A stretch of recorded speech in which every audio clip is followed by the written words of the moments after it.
Inside reminds me why I love indie games. Developers like Playdead are unrestrained by corporate higher-ups and have the freedom to deliver the full scope of their creativity. In their follow-up to LIMBO, developer Playdead does just that. Inside is a beautiful, mesmerizing, and sometimes haunting experience. The first 10 minutes features some of the most tense moments I've ever experienced in a video game. Inside builds on the foundation laid by LIMBO, featuring the same 2D puzzle platforming playstyle. However, some of Inside's features fall short of what LIMBO did so well. With only 2 buttons to use, jump and interact, you'll traverse a world of varied locations, featuring stunning art direction, making for one of the most beautiful games I've ever played. Every frame seems to be meticulously crafted several times over, featuring moody lighting, a contrasting color palette, subtly detailed animations, and a haunting sound design. While most of the scenery is dull, vibrant colors are used to draw your eye to where the developer wants it to go.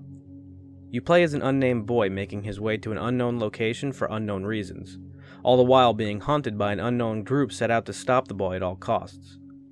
Along the way, you'll have to make your way through challenging environmental dangers, as well as physics and logic-based puzzles. There are subtle cues of hue and light directing you where to go. The puzzles featured in Inside aren't very challenging, but I was able to figure most of them out after a few minutes. I found that the only time I ever struggled with a puzzle was if I overthought or overcomplicated it. However, the puzzles are varied enough so that they never feel stale or repetitive. Inside is at its strongest when you're forced to figure out how to get through the various environmental dangers. Deaths are frequent and can seem unfair at first, but can easily be dealt with after a few tries. Checkpoints are often enough and loading times are brief, so death never feels like a penalty, but more of a learning experience.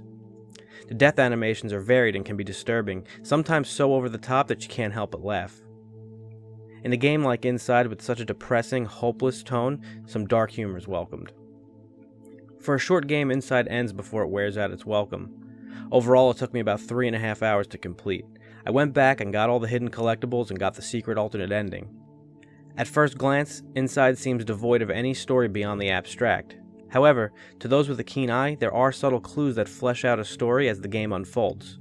There's no written or spoken dialogue, no backstory, and no explanation to anything that goes on in the game. I can guarantee that you'll never see the game's final minutes coming and will be shocked, confused, and perhaps dumbfounded by what you see. Inside is dreamlike in the sense that certain scenarios seem to make sense only to then end up far more confusing and surreal.